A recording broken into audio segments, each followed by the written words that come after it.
ఒక్కసారి గెలిచినటువంటి వార్డు మెంబర్లు, ఉప సర్పంచులు, సర్పంచులు అందరికీ హృదయపూర్వక శుభాకాంక్షలు. ఇంతకుముందే చెప్పారు రవీంద్ర రెడ్డి గారు, 40 ఏళ్లలో నేను అంతటా వెళ్ళాను కానీ ఇట్లాంటి కార్యక్రమం ఎవరు ఎప్పుడు చేయలేదని.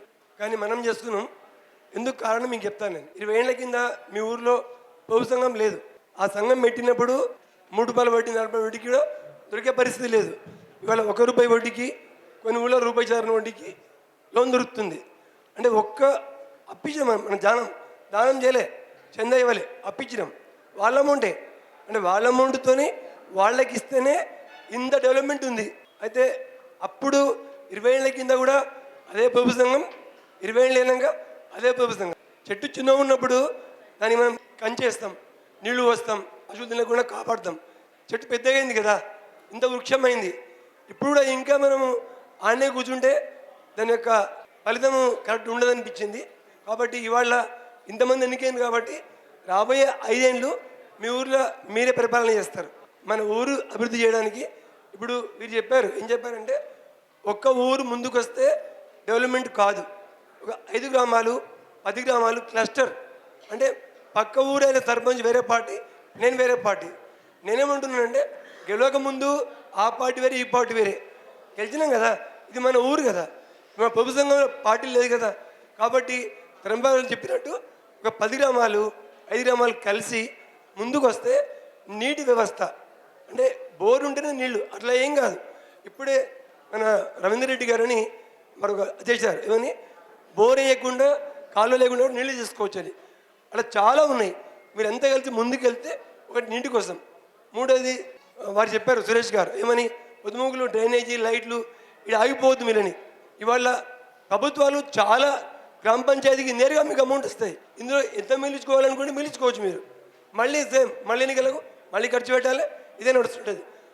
అందులో నుంచి బయటపడితే వారు చెప్పినట్టు మీ తరం మొత్తం మీరే ఉంటారు. నెక్స్ట్ తరానికి మీరు డబ్బులు ఇవ్వకున్నా, తాపకున్నా, తినపుకున్నా మీరే కావాలని కోరుకుంటారు వారు. కాబట్టి ఈ గ్రామ పంచాయతీకి ఆదాయం ఎట్లా పెంచాలి, ఏ ఊరు నుంచి నిధులు వస్తే మనకు, మీ ఊరు వదిలిపెట్టి వెళ్ళిపోయినరు ఉపాధి లేక, ఉద్యోగం లేక, మళ్ళీ వాపసు రావాలంటే మళ్ళీ వ్యవసాయ ఆధారంగా ఏమేమి ఉత్పత్తులు చేయగలుగుతాం మనం, అల్లేడ్ ఇండస్ట్రీస్ అంటారు. అట్లా మీరు నెట్ ఓపెన్ చేయండి, మీకు సహకరించి సిద్ధంగా ఉన్నారు. ప్లస్ ఇన్ఫ్రాస్ట్రక్చర్, ప్లాట్ ఇస్తే ఒక చిన్న రూము, బిల్డింగ్ కడితే పిల్లలకు సిస్టమ్, ఇంజనీర్ అయిపోయి ఉంటుంది, సర్టిఫికేట్ ఉంటుంది, సిస్టమ్ రాదు వాళ్ళకు. ఆశ్చర్యం ఏంటిదంటే 20 ఏళ్ళు చదువుకుని ఉంటారు కానీ సర్టిఫికేట్ ఉంటుంది కానీ సిస్టమ్ రాదు, స్కిల్స్ ఉండవు, జాబులు రావు. మీ ఊర్లోనే నేను ఉదాహరణకి ఇప్పుడు నేను పాలమూరులో ఉంటున్నా, బస్సేపల్లి ఊర్లో నేను వ్యవసాయం చేస్తున్నాను. ఆ ఊర్లో పనికి 2 అమ్మాయిలు వచ్చారు, వాళ్ళు పని చేస్తున్నారు. మాట్లాడుతూ ఏం చదువుకున్నామ్మా అన్న. ఆమె ఏమన్నా చేస్తా, సార్ మన డిగ్రీ అయిపోయింది అన్నది. నేను ఆశ్చర్యం, ఎందుకు కూలికి వచ్చినామన్నా, కూలి పని చేస్తుంది ఆమె. సార్ మా ఊర్లో డిగ్రీ అయిపోయిన అమ్మాయిలు 14 మంది ఉన్నారు, 14 మంది అమ్మాయిలు డిగ్రీ అయిపోయింది, ఆ ఊర్లో ఉన్నారు, కూలి పని చేస్తున్నారు. ఇది పరిస్థితి. మరి డిగ్రీ ఎందుకు ఇంకా, ఎందుకంటే అలవాటు అయిపోయింది, వేరే పని చేయరు వాళ్ళు. కాబట్టి నేనేమంటున్నానంటే స్కిల్ డెవలప్మెంట్, ఇప్పుడు చాలా టెక్నాలజీ వచ్చింది. మీ ఊర్లో ఉండేవాళ్ళు లేదా సమితిలో కూడా పెద్ద హాల్ ఉంది మనకు, స్కిల్ డెవలప్మెంట్కు ఫ్రీగా వచ్చి ట్రైనింగ్ ఇచ్చేవాళ్ళు ఉన్నారు. వారం రోజులు 15 రోజులు నేను మీ అందరి ముందర సమితి సభ్యులను కోరుతున్నాను, భారత సభ్యులను వెంటనే ప్రారంభం చేయండి. 3 ఏళ్ల కింద వారు చెప్పారు కుట్టు మిషన్ నేర్పమని, మగ్గం వరకు ఎన్నో ఉన్నాయి. అందరికీ జాబే కావాలి. ఇవాళ పరిస్థితి ఏంటంటే హెయిర్ కటింగ్ సెలూన్ మన వాళ్ళు ఎవరు లేరు, ప్లంబర్ లేరు, ఎలక్ట్రీషియన్ లేరు. ఒరిస్సాకి వస్తారు, వాళ్ళు నెలకు 30 సంపాదిస్తారు, 30,000. ఆ ఉద్యోగము మనకు 10,000 ఉంటుంది, ఉద్యోగం కావాలి. కొద్దిగా మనం బయటపడదాం. మనం ఎంతసేపు వైట్ కార్డ్ జాబ్ కావాలి, కష్టపడము అనే మెంటాలిటీకి వెళ్ళి మన పిల్లలను, యువకులను కొంచెం బయట వేస్తే, కొంచెం స్కిల్ పెంచే ప్రయత్నం చేస్తే ఎవరు ఊరు వదిలిపెట్టి బయటికి పోవద్దు. ఓ లిస్టు రాయండి, మీ ఊర్లో ఉండేవాళ్ళు వదిలిపెట్టి వెళ్ళిపోయారు, ఏడుంటున్నారు, హైదరాబాద్ ఉంటున్నారు, ఎన్ఆర్ఐస్ బొంబాయిలు ఉన్నారు, సాఫ్ట్వేర్ బెంగళూరులో ఉన్నారు. ఆ లిస్టు రాసుకొని 3 నెలలకు 6 నెలలకు ఒక్కరు వాళ్ళు నిలబడి అందరినీ కూర్చోబెట్టండి. స్కిల్ డెవలప్మెంట్ కోసం ఏం చేయగలుగుతారు, మీ ఊరిలో ఉండే పిల్లలకు స్కిల్ డెవలప్మెంట్ కావాలి, సర్టిఫికేట్ కాదు. స్కిల్ డెవలప్మెంట్ అయితే షాద్నగర్లో ఇప్పుడు వచ్చే ఇండస్ట్రీ డెవలప్మెంట్ ఉంది, చాలా అవకాశాలు ఉన్నాయి. ఎవ్వరూ వదిలిపెట్టిపోయే అవసరం ఉండలేదు.